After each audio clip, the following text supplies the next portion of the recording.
It's just before 1 a.m. on the 23rd of March 1994. An Airbus A310 cruises on autopilot at 33,000 feet above a frozen Siberian landscape. Aeroflot 593 is a regular Moscow to Hong Kong passenger service operating under the Russian International Airlines subsidiary of the national carrier, Aeroflot. The pride of Aeroflot's fleet, this aircraft is named Glinka, after the father of classical music in Russia, Mihail Glinka. Aeroflot 593 carries 63 passengers and 12 crew members. On the flight deck at this moment are 5 people: Relief Captain Yaroslav Kudrinsky, Acting First Officer Igor Piskaryov, Vladimir Makarov, an experienced Aeroflot pilot who is travelling as a passenger, Yana Kudrinsky, 13, Relief Captain Kudrinsky's daughter, and Eldar Kudrinsky, 15, Kudrinsky's son. What will begin as a father's wish to fulfill their child's dream will rapidly descend into chaos. In 5 minutes, those in the cockpit and everybody aboard will be dead. This is Inside the Black Box.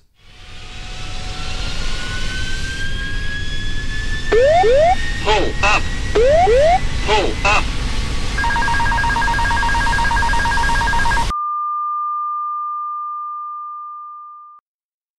Aeroflot 593 provides a lucrative connection between Moscow and Hong Kong. The passengers are mainly business people from China who are seeking commercial opportunities in a post-communist Russia. The aircraft chosen to fly this route has been selected to match the connection's importance to the Russian economy. It is one of 5 new Airbus A310s which has been leased from Airbus and which is being operated under the Russian International Airlines branding. In comparison to many of the Russian-built aircraft which Aeroflot are operating at this time, the A310 is state-of-the-art with advanced avionics and autopilot capabilities. Those chosen to pilot this aircraft are considered the best of Aeroflot's pilots and have been given special training by Airbus on how to operate this complex aircraft. The flight is commanded by Andrei Danilov, who is supported by Relief Captain Yaroslav Kudrinsky. Kudrinsky will take over command of the aircraft when Danilov is resting during the 10-hour journey. Taking advantage of Aeroflot's family travel policy, Kudrinsky's daughter Yana and son Eldar will also be travelling with him for a holiday in Hong Kong. It is their first trip abroad. Aeroflot 593 takes off from Moscow International Airport at 4:39 p.m, with Captain Danilov navigating the busy airspace around Moscow. The Airbus then begins to follow a predetermined route which has been programmed into the aircraft's autopilot system. Approximately 4 hours into the flight, at 12:40 a.m. local time, during a period where Kudrinsky is flying the aircraft as relief captain while Danilov is resting, Kudrinsky's children are brought to the cockpit by Vladimir Makarov to see their father at work. Makarov is an Aeroflot pilot travelling as a passenger who is also a close family friend of the Kudrinskys. Now, in the cockpit, there are 5 people whose actions will determine the fate of all those aboard.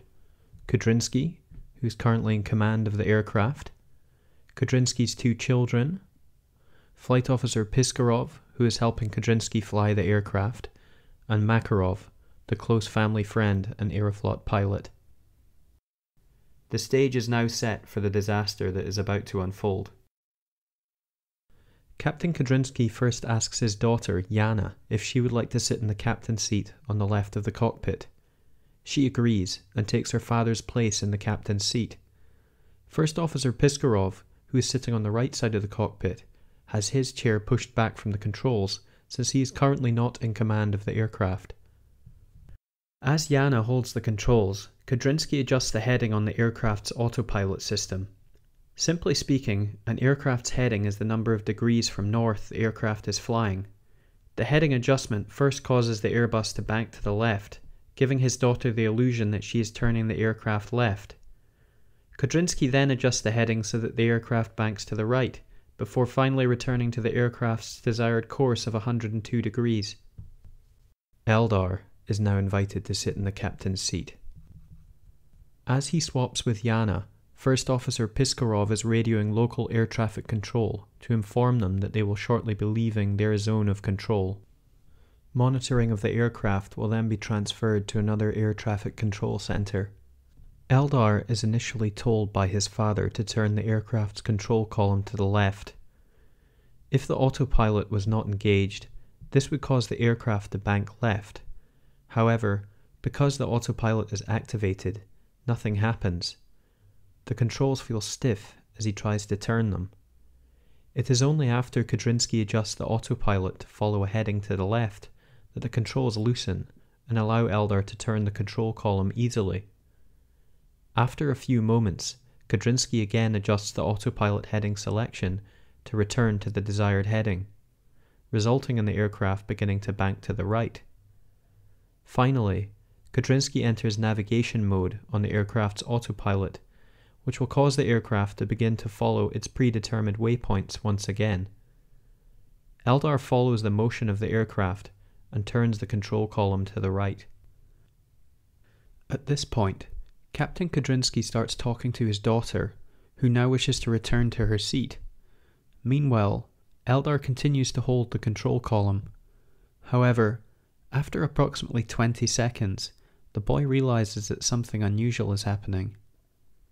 The aircraft is continuing to bank further to the right, even after Kudrinsky has adjusted the autopilot to follow its predetermined course, and the bank is getting steeper by the second. Eldar asks his father why the aircraft is turning. The pilots scan the instruments in an effort to understand why. Makarov, the close family friend, suggests that the aircraft has entered a holding pattern. A holding pattern is used by an aircraft where it must wait over a particular area, usually a busy airport, as the aircraft waits to land. Because the aircraft's bank is now becoming steeper than what it was designed for, the Airbus is now struggling to maintain altitude. The autopilot attempts to stay at the same altitude by pitching up the nose of the aircraft and increasing engine thrust. However, the right bank is becoming more and more pronounced. The aircraft begins to shake, a phenomenon known as buffeting, which is often experienced before an aircraft stalls. Buffeting is the result of the normally smooth airflow over a wing becoming unstable and hitting the tail of the aircraft, which causes a noticeable vibration. Unable to maintain the lift needed to keep its altitude, the aircraft begins to descend. All those on board, including those on the flight deck, now feel an increase in G-forces, which push them into their seats. First Officer Piskaryov, whose seat is pushed away from the controls, realizes something must be done urgently and struggles to grasp the control column. But because his seat is pushed back, he cannot use the aircraft's rudder pedals. Kudrinsky shouts, "Hold it! Hold it!" to Eldar and Piskaryov. Piskaryov correctly interprets this as a command to correct the right bank by turning the control column to the left and leveling out. However, Eldar, either through fear or misinterpretation, keeps his control column centered. The A310 is designed to add the control inputs by the pilots together in such a way that the control input to the left by Piskaryov is cancelled out because of Eldar holding his control column centered. The autopilot's attempts to maintain altitude by pitching the aircraft's nose up are now causing the aircraft to enter a stall, and a stall warning can be heard in the cockpit. Stall, stall. The autopilot finally completely disconnects with an audible warning to the crew. Almost instantly, systems in the aircraft pitch the nose of the Airbus down in order to break out of the stall and build airspeed. The byproduct of this is that the G-forces on those inside the cockpit rapidly increase to twice the force of gravity. All aboard are pinned to their seats, including those in the cockpit. The aircraft alternately rolls left and right, with Makarov and Kudrinsky shouting instructions to Eldar to try and match Piskaryov's movements. First Officer Piskaryov pulls the control column of the aircraft fully back in an attempt to get out of the dive. This subjects the aircraft to enormous structural stress. Kudrinsky is shouting at his son to get out of the captain's seat, but Eldar is pinned by the G-forces acting upon him as the aircraft hurtles towards the ground. Piskaryov, terrified by the speed at which the aircraft is travelling, puts the aircraft's engines to idle as the nose begins to pitch up. However, he has overcompensated. The aircraft keeps pitching up so that it is climbing almost vertically skywards. Unable to maintain this upward trajectory any longer, the aircraft's ascent slows, then stops. In the moments of weightlessness which follow as the aircraft reaches the top of its climb and begins to fall once again, Eldar is finally able to remove himself from the captain's seat and is replaced by his father, Kudrinsky. However, the conditions are now perfect for the aircraft to enter a spin. The aircraft pitches over, pointing nose down once more, with one wing stalled while the other continues to generate lift. This causes the aircraft to roll uncontrollably. First Officer Piskaryov notices the speed has dropped dramatically and orders the aircraft's engines to full power. Working together, the two pilots manage to slow the spin down, and the aircraft once again begins to pitch up. However, Piskaryov still has the control column pulled fully back, so again, the A310 loses speed and enters another spin. Kudrinsky pumps the rudder pedals alternately in an effort to break out of the spin. The aircraft's rotation slows, and the Airbus again begins to pitch up. It looks like the pilots finally have the aircraft under control. However, by this time, the aircraft has plummeted 33,000 feet and no longer has sufficient altitude. The Airbus strikes the side of a hill in the Kuznetsk Altau mountain region of Siberia at a speed of 70 meters per second, immediately erupting into flames.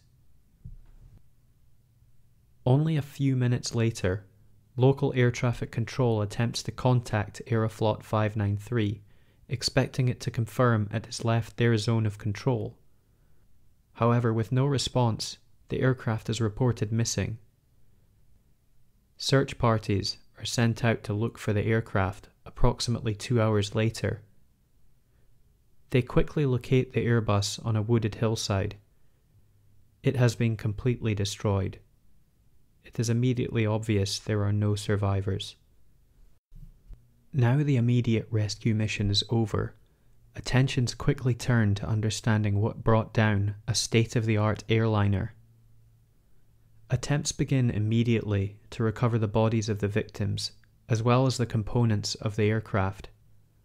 Hundreds of Russian army personnel were drafted in to collect the wreckage, which was hampered by the location of the accident.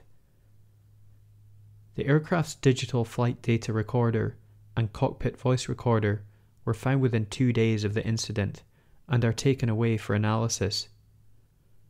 Relatives of the victims were flown to the area to identify their family members. The bodies of the victims had been badly mutilated by the high-speed impact, so in many cases they had to be identified with items of clothing or photographs on their possession. Many of the victims' families travelled to the crash site in order to leave flowers or messages to those who had died. Although there was initial speculation the Airbus may have been brought down by terrorism, little more than a week after the accident, major newspapers had already learned that a child was at the controls during the aircraft's final minutes. Despite initially denying this was the case, the Russian government was eventually forced to admit it. But the public would have to wait for more than a year to discover the full chain of events which led to the disaster. Based on the cockpit voice recorder, it was immediately obvious that there was a child at the controls of the aircraft, but this alone is not enough to account for the tragedy which unfolded. After all, although Kudrinsky let his children sit in the captain's seat, he did not actually let them fly the aircraft. Or so he thought. The origin of the disaster can be traced down to a single innocuous question.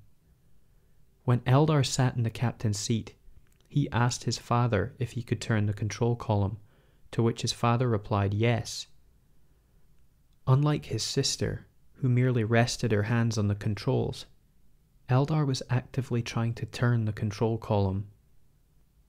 Eldar felt the controls were stiff when he attempted to turn the aircraft left before his father adjusted the autopilot heading. This is because the aircraft was resisting Eldar's control inputs with opposite control surface movement in order to maintain the correct course. This effectively cancelled out any inputs he made. After the heading control knob was turned to bank the plane left, this resistance decreased. Kudrinsky then selected the original course heading and the plane began to bank right again, which Eldar followed with the control column. However, once the aircraft reached its heading, the aircraft was trying to bank left to level out, but Eldar kept holding the control column slightly to the right. After travelling to Airbus's headquarters in France and using the A310 simulators, Russian investigators were able to determine that if the autopilot's desired control input is resisted for 30 seconds, that element of the autopilot will be disconnected. In this instance, Eldar was resisting the bank of the aircraft, which is controlled by the ailerons on the wings. The investigators discovered that by resisting the aircraft's control inputs, Eldar inadvertently disconnected the autopilot's aileron control. Only a small light illuminated when this element of the autopilot was disconnected, which nobody in the cockpit noticed. From that point onward, Eldar was in full control of the ailerons of the aircraft, while the autopilot remained active for altitude. The aircraft's gradual right bank slowly increased, not perceived at first by any of the crew, and not corrected by the autopilot. The aircraft was still able to maintain altitude initially, using the engines and elevators to control pitch. But as the angle of bank increases further, the aircraft cannot generate sufficient lift and begins to descend. The investigators also found that a major failing on the part of the pilots was to not take any corrective action as the aircraft began to bank sharply and descend. Instead, they became transfixed on trying to determine why the aircraft was turning, and did not attempt to correct the roll by disengaging the autopilot and manually correcting the bank until it was too late. The investigators found First Officer Piskaryov's response inadequate once a stall began to develop. The aircraft struggled to maintain height and began to shake as it experienced buffeting. Buffeting is one of the classic symptoms of an impending stall, which all pilots are taught to pay attention to. Under normal circumstances, the correct action to take when buffeting is encountered is to lower the nose to reduce the aircraft's angle of attack, that is, the angle of the wing relative to the airflow. This allows the airflow over the wing to normalize and the wing to continue to generate lift. Instead, Piskaryov did not take any action to correct the impending stall until it was too late. Lastly, the investigators determined that even after the point the aircraft had entered the spin, there was still every chance the aircraft could have recovered. Piskaryov's attempt to counter the spin was to pull the aircraft's control column back. However, there is every indication that if he had allowed the aircraft's nose to drop and build up speed sufficiently, the Airbus would have become controllable again. In 1994, the Airbus A310 was state-of-the-art for its time, but all the safety systems on board the aircraft could not save the passengers and crew of Aeroflot 593. Approximately 80% of aviation accidents are caused by pilot error, and humans remain the weak link in the aviation chain. This has been Inside the Black Box. Thank you for listening, and please remember to subscribe so you're made aware of future episodes. Goodbye.